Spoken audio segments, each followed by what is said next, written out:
Welcome to part 2 of my reading of Witches, Midwives and Nurses, A History of Women Healers. Let's start recording here as well. One reliable feature of my readings has been a certain amateur sloppiness, which I refuse to blink from. I'm going to be skipping past significant chunks of this second part, just in aid of time. So, in this section, Ehrenreich and English discuss much to do with how healers were treated in 1800s America and step by step minimized into the role of nurses, playing the second string, playing second fiddle to doctors. Ehrenreich and English also discuss the popular health movement from the 1830s onwards, which was a way of reclaiming therapy and health for women and for everyone. It's really interesting stuff. Before we get into that, let's just mop up a few things about the witch trials and the witch hunts. So English physicians were appointed in the witch trials to judge who was a witch and who was not. In fact, this is part of the Malleus Maleficarum text, where it was doctors were given that status.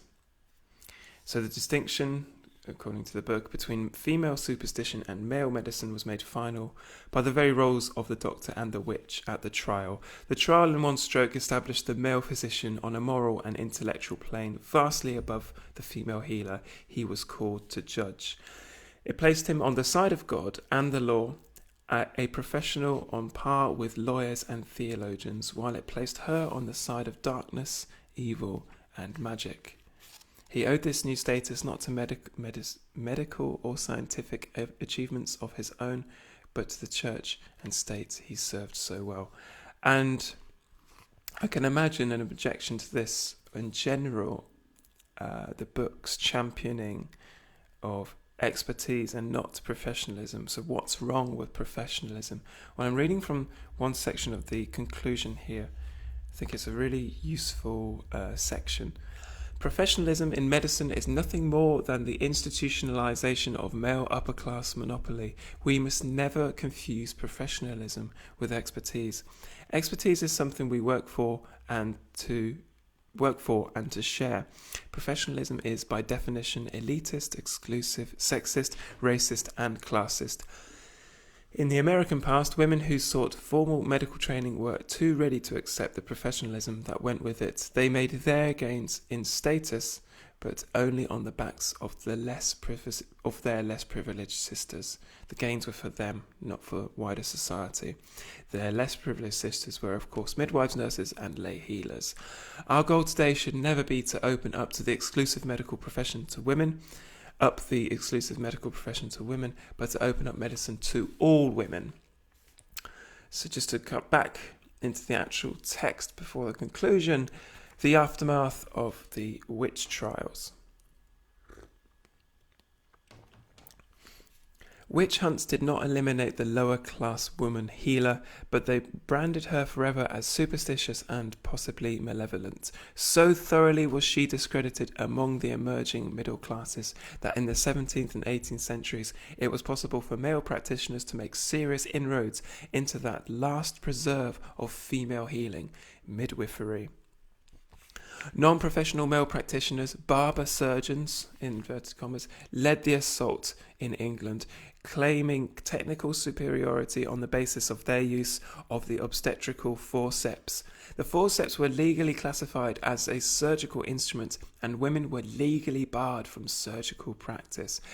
In the hands of the barber surgeons, obstetrical practice among the middle class was quickly transformed from a neighbourly service into a lucrative business, which real physicians entered in force in the 18th century. Female midwives in England organised and charged the male intruders with commercialism and dangerous misuse of the forceps, but it was too late. The women were easily put down as ignorant old wives, clinging to the superstitions of the past. Right. So we're on to the second section of women and the rise of the American medical profession.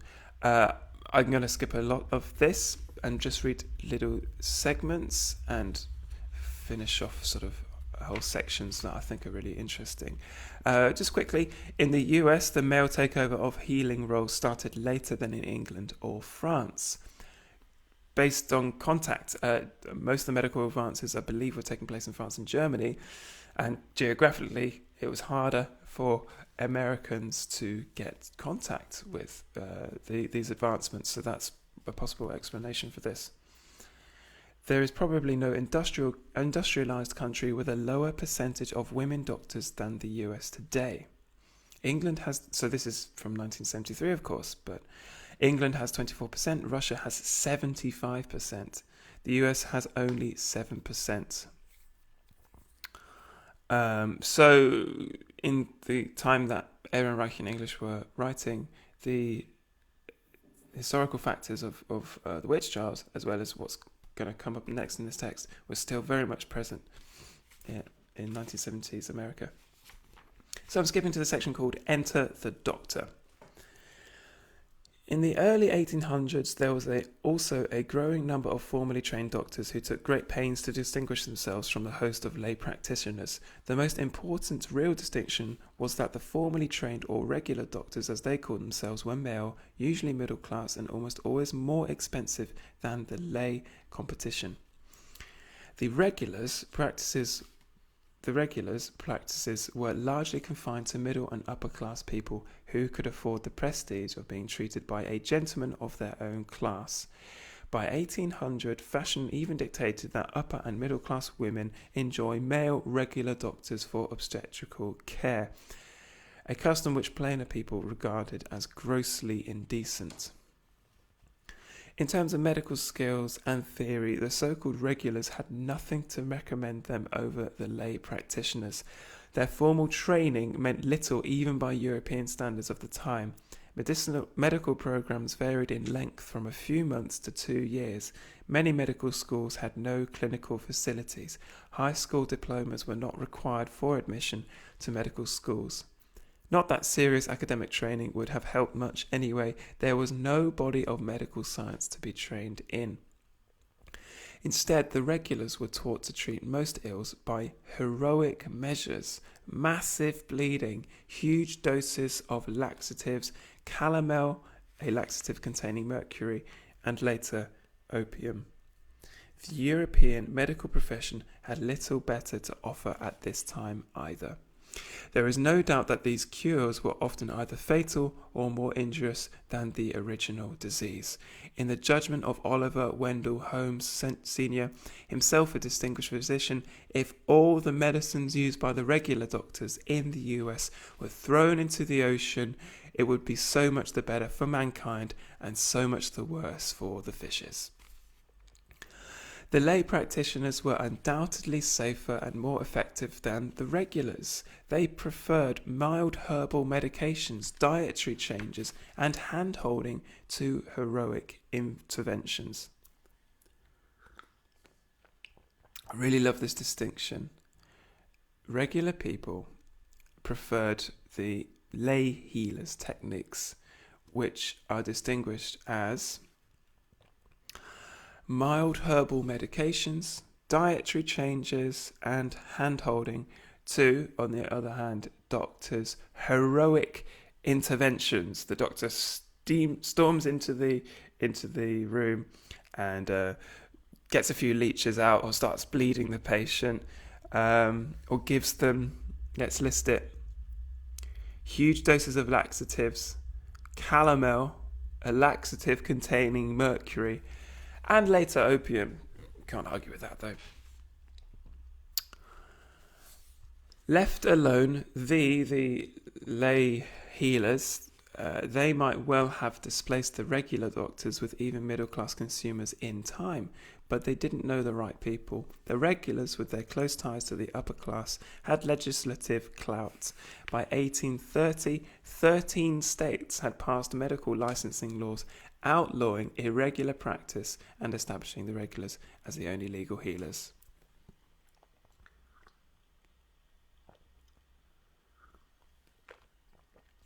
The popular health movement.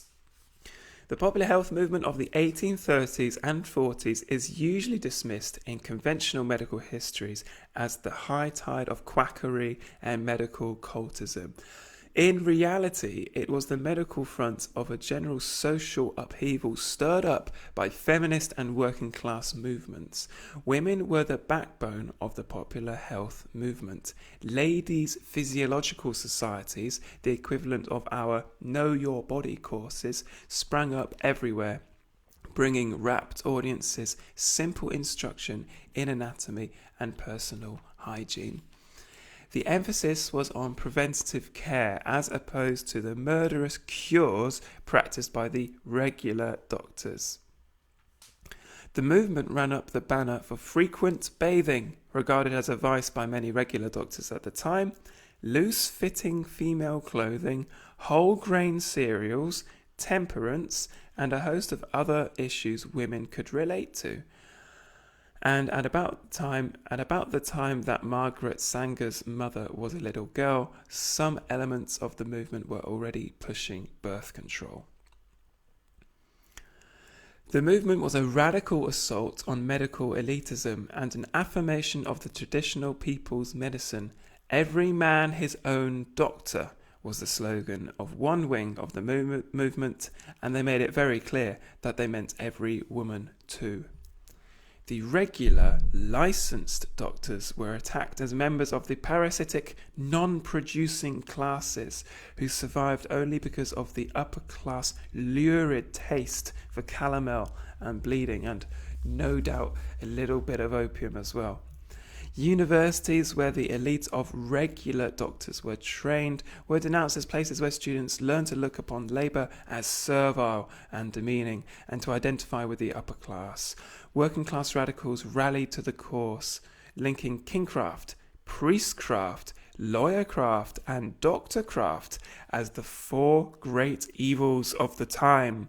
In New York State, the movement who represented in the legislature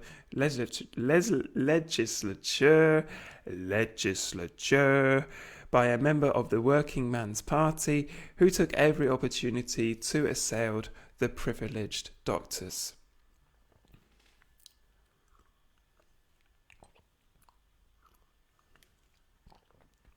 The regular doctors quickly found themselves outnumbered and cornered. From the left wing of the popular health movement came a total rejection of doctoring as a paid profession, much less as an overpaid profession.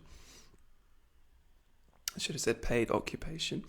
From the moderate wing came a host of new medical philosophies or sects to compete with regulars on their own terms, which included eclecticism, Grahamism, homeopathy, plus many minor ones.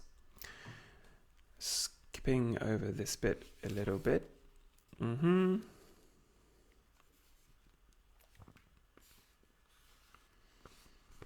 So doctors felt cornered.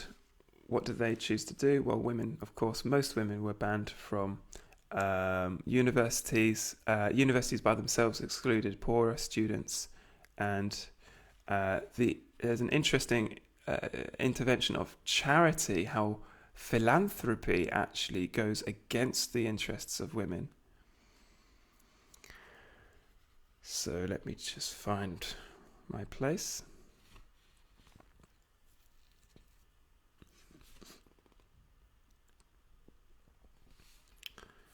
So I'm going to continue with the section Professional Victory.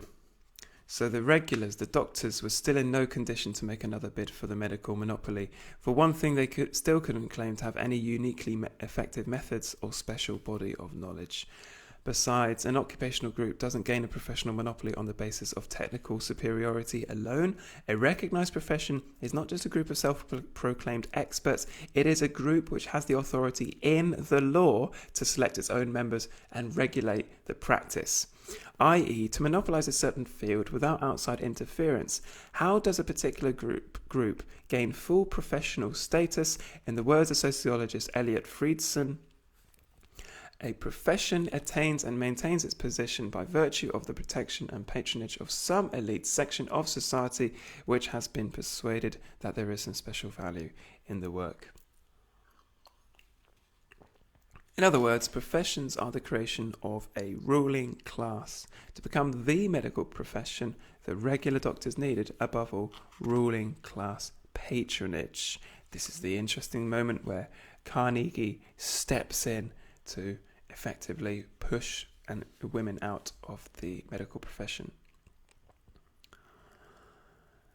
So, while run-of-the-mill American doctors were still mumbling about humours, a rational basis for disease prevention, and dosing people with calomel, the mercury-based treatment, a tiny medical elite was travelling to German universities to learn the new science. They returned to the US filled with reformist zeal.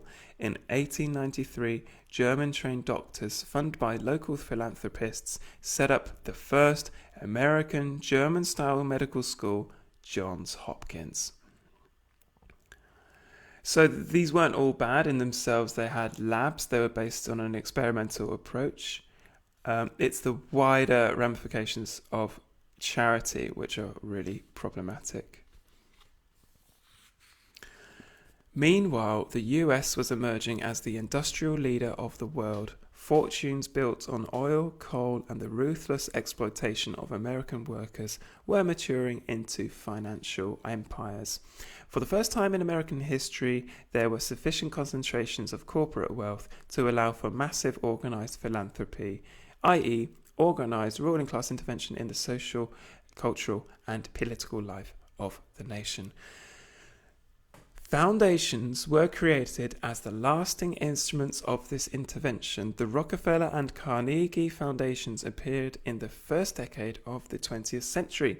One of the earliest and highest items on their agenda was medical reform, the creation of a respectable, scientific American medical profession. The group of American medical practitioners that the foundations chose to put their money behind was naturally enough the scientific elite of the regular doctors.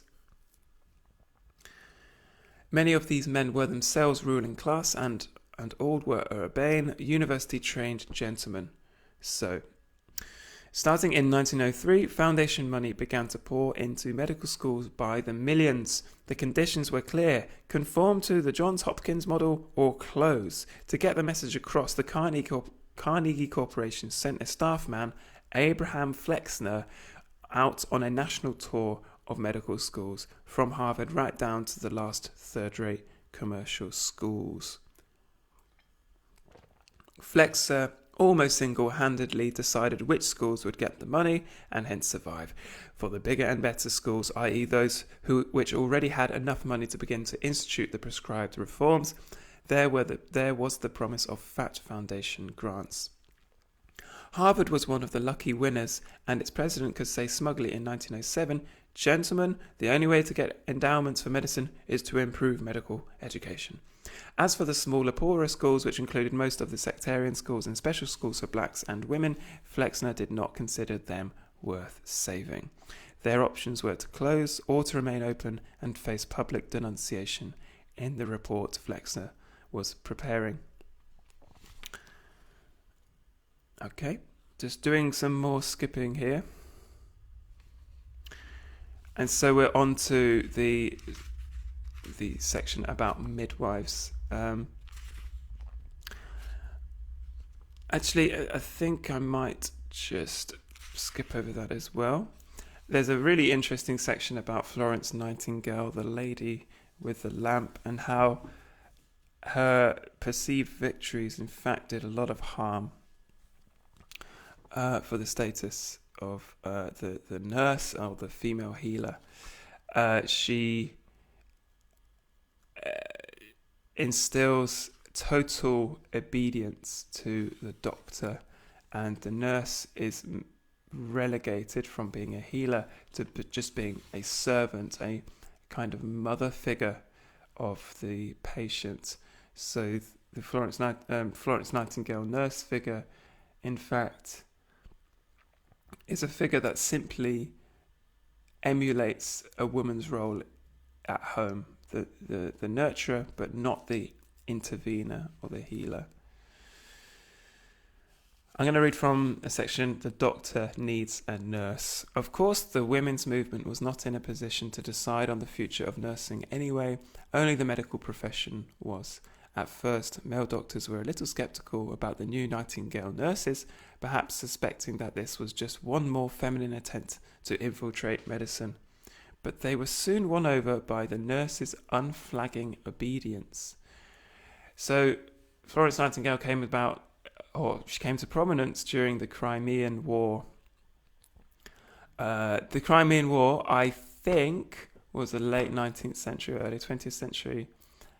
Charge of the Light Brigade, I think, comes from this, the poem by the dude who wrote Jungle Book, whose name escapes me. Nightingale was a little obsessive on the point of obedience. When she arrived in the Crimea with her newly trained nurses, the doctors at first ignored them all. Nightingale refused to let her women lift a finger to help the thousands of sick and wounded soldiers until the doctors gave an order. Impressed, the doctors finally relented and set the nurses to cleaning up the hospital. To the beleaguered doctors of the 19th century, nursing was a godsend. Here at last was a kind of health worker who did not want to compete with the regulars, did not have a medical doctrine to push, and who seemed to have no other mission in life but to serve. While the average regular doctor was making nurses welcome, the new scientific practitioners of the early 20th century were making them necessary. The new physician was even less likely than his predecessors to stand around and watch the progress of his cures. He diagnosed, he prescribed, he moved on. He could not waste his talents or his expensive academic training in the tedious details of bedside care. For this he needed a patient, obedient helper, someone who is not above the most menial tasks. In short, you've guessed it, a nurse.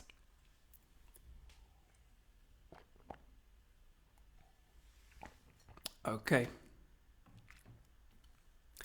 Healing, in its fullest sense, consists of both curing and caring, doctoring and nursing. The old lay healers of an earlier time had combined both functions and were valued for both.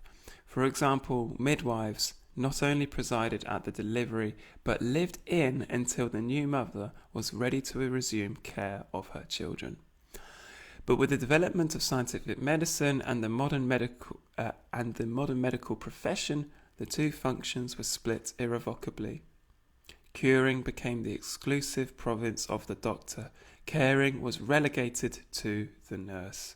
All credit for the patient's recovery went to the doctor and his quick fix. For only the doctor participated in the mystique of science. The nurse's activities, on the other hand, were barely distinguishable from those of a servant. She had no power, no magic, and no claim to the credit. Doctoring and nursing arose as complementary functions, and the society which defined nursing as feminine could readily see doctoring as intrinsically masculine. If the nurse was idealized woman, the doctor was idealized man, combining intellect and action, abstract theory and hard-headed pragmatism. The very qualities which fitted woman for nursing barred her from her doctoring and vice versa.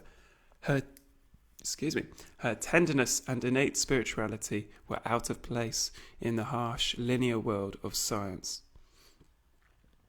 His decisiveness and curiosity made him unfit for long hours of patient nurturing. These stereotypes have proved to be almost unbreakable. Today's leaders of the American Nursing Association may insist that nursing is no longer a feminine vocation but a neuter profession. They may call for more male nurses to change the image, insisting that nursing requires almost as much academic preparation as medicine, and so on. But the drive to professionalise nursing is at best a flight from the reality of sexism in the health system. At worst, it is sexist itself, deepening the division among women health workers and bolstering a hierarchy controlled by men. Let's not forget the feminist championing of the Israeli Defense Force, which is, I hear, not so uncommonly. It is the right of a woman to fight in an army. But the whole, as the argument goes, my answer is the whole institution of the army is one set up by men to elevate men in infinite levels of creativity and stupidity. How much money is being invested in the arms industry, God only knows, over things that actually need to be improved and innovated. So that's my little soapbox for a second. But I'm very curious about how feminism can often meet a dead end when it attempts to emulate men's roles, or even to further exaggerate the lower status of women in certain roles. In this case, of course, nurses with regards to women. Conclusion. We have our own movement of history to work out, our own struggles. What can we learn from the past that will help us in a women's health movement today? These are some of our conclusions. We have not been passive bystanders in the history of medicine. The present system was born in and shaped by the competition between male and female healers. The medical profession in particular is not just another institution which happened to discriminate against us. It is a fortress designed and erected to exclude us. This means to us that the sexism of the health system is not incidental, not just a reflection of the sexism of society in general or the sexism of individual doctors. It is historically older than medical science itself. It is deep-rooted institutional sexism.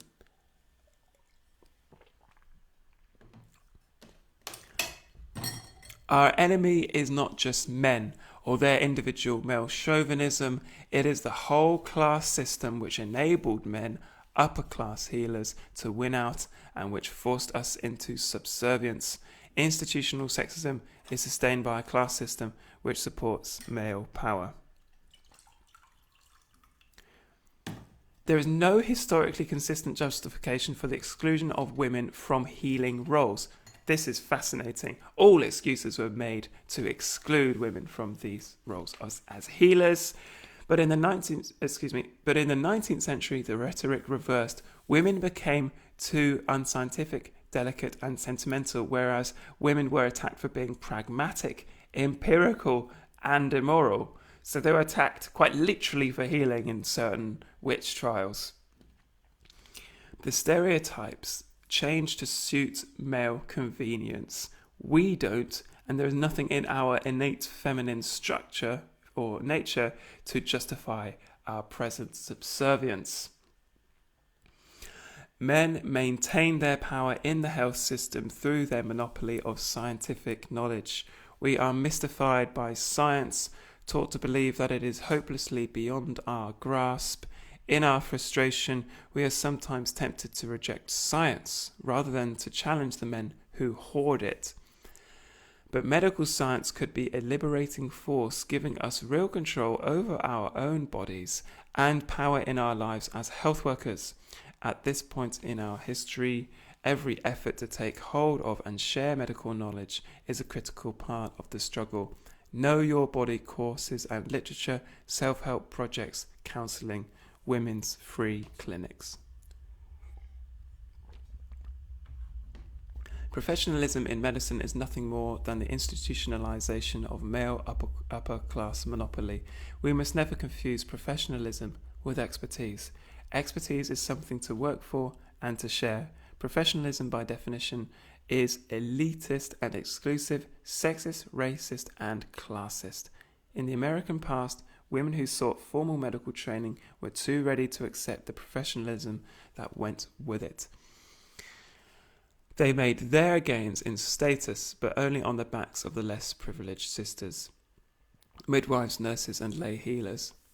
Our goal today should never be to open up the exclusive medical profession to women, but to open up medicine to all women. This means that we must begin to break down the distinctions and barriers between women health workers and women consumers. We should build shared concerns, consumers aware of women's needs as workers, workers in touch with women's needs as consumers. Women workers can play a leadership role in collective self-help and self-teaching projects and in attacks on health institutions. But they need support and solidarity from a strong women's consumer movement. Final points of the conclusion. Our oppression as women health workers today is inextricably linked to our oppression. Inextricably linked to our oppression as women. Nursing, our predominant role in the health system, is simply a workplace extension of our roles as wife and mother. The nurse is socialized to believe that rebellion violates not only her professionalism, but her very femininity. This means that the male medical elite has a very special stake in the maintenance of sexism in the society at large. Doctors are the bosses in an industry where the workers are primarily women. Sexism in the society at large ensures that the female majority of the health workforce are good workers, docile and passive. Take away sexism and you take away one of the mainstays of the health hierarchy. What this means to us in practice is that in the health system there is no way to separate worker organising from feminist organising. To reach out to women health workers as workers is to reach out to them as women.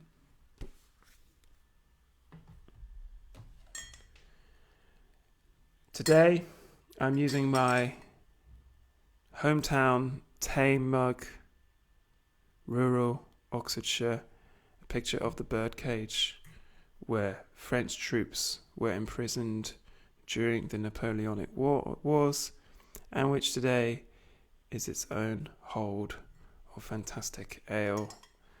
And using a rather pretty teapot from Feira de Ladra, the flea market of the thieves here in Lisbon. And what, I hear you ask, are you drinking? Well, it's Pascal's Special Rooibos, of course. What's Pascal's Special Rooibos? Delicate redbush leaves, ground from Casa Pereira on Rua Garrett. And then I use, mixing the wonderful redbush leaves, which you can't see in there, is, of course, this thing. I don't know what it is. It's wonderful. It's some kind of spice mix, which I guess is used in Indian puddings. I bought it at a shop because I like the box. The little packets are very satisfying. Tune in at 4 p.m. Stay well. It's getting hard, but I want to comfort you with the knowledge that I'll be reading some joyful poetry, inspiring literature, and all sorts of things that give us joy. Wash your hands.